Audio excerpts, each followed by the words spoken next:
14 na guro ang kinilala sa third gawad na tatanging Rizaleño sa edukasyon na ginanap sa Inares Center sa Antipolo. Isa na riyan ang ama ng pinaslang na estudyante ng UPLB na si Ray Bernard Peñaranda. Sa pambihirang pagkakataon naman na pagsama-sama sa okasyon ng private at public school teachers mula sa DepEd, TESDA at higher education institutions, pati mga non-teaching personnel ng lalawigan. Balita natin ni Julio Segovia. Maingiti man sa labi ng tanggapin ng parangal, hindi pa rin may kukubling balot ng lungkot si Herman Peñaranda, ama ng pinaslang na UPLB student na si Ray Bernard. Isa si Peñaranda sa 14 na guro mula sa probinsya ng Rizal, na kinilala sa third gawad na tatanging Rizaleño sa edukasyon sa Inares Center, Antipolo City nitong Biyernes. Alam ko naman na palaging nasa tabi ko ang aking anak, lalong-lalo sa mga ganitong kasayahan o ganitong achievement na natatanggap ko. Imbes na buong pamilya, ang panganay lang na si Ana ang kasama ni Herman nung araw na tanggapin ang pagkilala.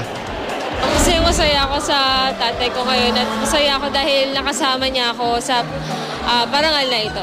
Kung sakali, lalo na kung available si Ray, for sure nandito yun.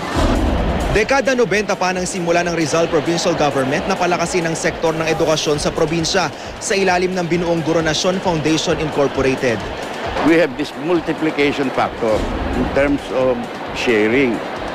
Pag magaling ang teacher mo, gagaling din ang mga estudyante mo eh. So following that philosophy and the disciplines involved in the program, we have a better chance really of upgrading and making our students competitive.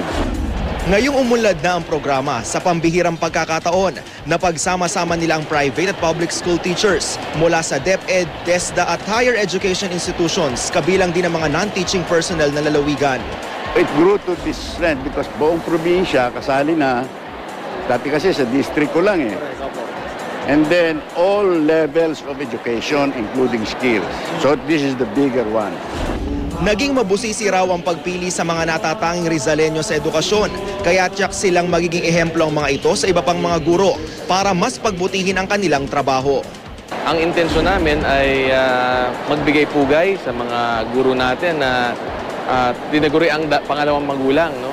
At kahit papaano maiparama sa kanila kung gaano natin na-appreciate, no, yung kanilang ginagawa para sa ating kabataan. Bukod sa plaque of recognition, nakatanggap din ng cash gift ang 14 na honorees. Julio Segovia, GMA News.